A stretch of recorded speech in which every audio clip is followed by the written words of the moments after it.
Drive a Man by Abby Lincoln and Max Roach from the We Insist Freedom Now suite. Abby Lincoln died over the weekend. This is Democracy Now!, democracynow.org, the War and Peace Report.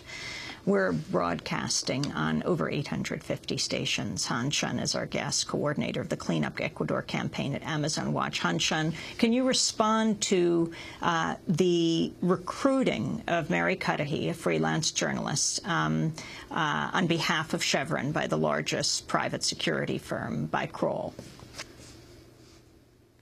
Well, first of all, I'm gratified, and I think all the people who have followed this case for a long time and want to see justice in the case are glad that Mary did the right thing. But what's disturbing is that this is just the latest revelation in a pattern of activity of very shady, very corrupt, and increasingly, it looks like, illegal activity by Chevron to undermine the rule of law in Ecuador and deny justice to people who've already suffered for an awful long time because of the company's neglect. And, you know, we want to see transparency, and we would invite Mary to go back, if she can, and investigate as a journalist and dig up the truth, because that's the one thing that Chevron is so afraid of. I said Kroll was a security firm. It's actually an investigative firm. She referred to the man named Sam and described him, though didn't give his full name. You have been writing about who you believe he is. Yeah, I think Mary left a number of details, a number of clues throughout the article that point very clearly to Sam Anson, a former freelance writer. She spoke about him writing about race and hip-hop in the early 90s, struggling and writing for early 2000s, writing for various kind of alternative magazines. And we found it's pretty clearly Sam Anson, who's the head of their Latin American bureau, based out of Miami. It fits the profile perfectly. And, you know, we've tried to send a message to Sam that, you know, he has an opportunity to step back from the dark side. And you know, what Chevron has tried to do in Ecuador around this case is basically battle absolutely everything but the evidence, everything but the truth of the matter. They've tried to attack the plaintiff's lawyers. They've tried to impugn the motives of the plaintiff, saying it's a giant shakedown.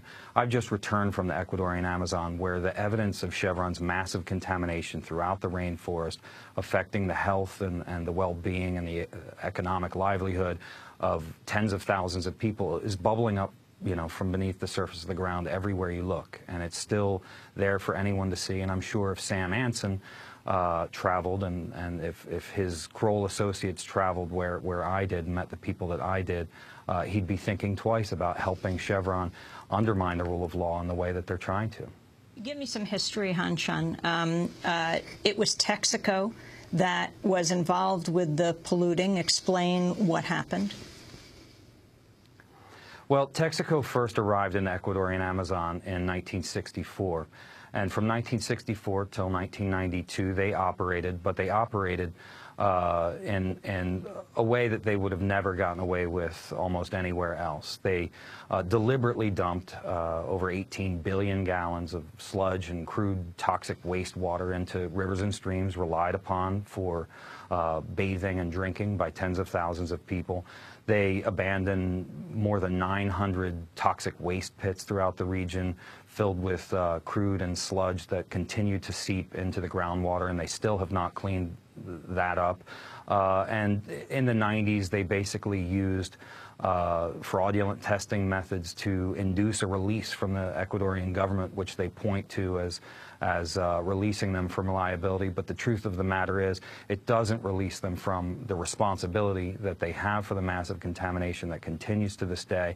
And they didn't actually clean it up. If you go and see the sites that Chevron claims it remediated, just beneath the surface there's crude, there's toxic waste, and copious testing that's been done. Evidence from the trial, one of the most litigated cases in history, shows that toxic contamination still remains persistent throughout the region, and it was left there by Texaco, which of course now is Chevron.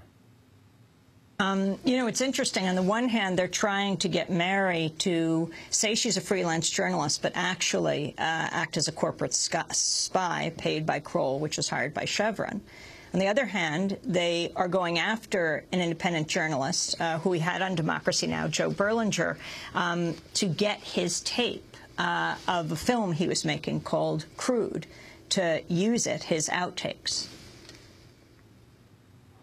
Indeed, Chevron has basically been employing what I would call a kitchen sink strategy.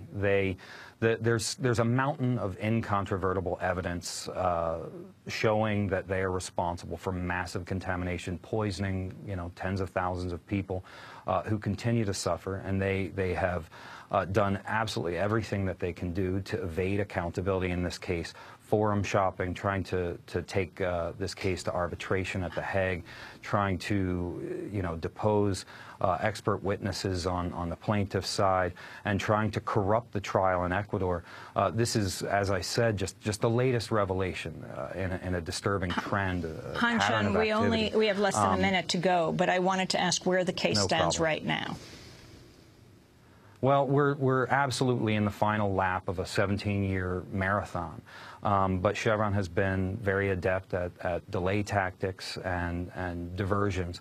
And I think we just need to keep a focus on where the real heart of this matter is. And that's 30,000 people who have suffered now for decades and nonetheless have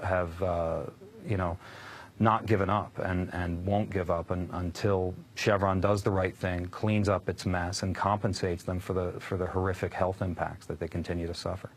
Han Chan, coordinator of the Clean Up Ecuador campaign at Amazon Watch. Thank you very much for being with us. This is Democracy Now!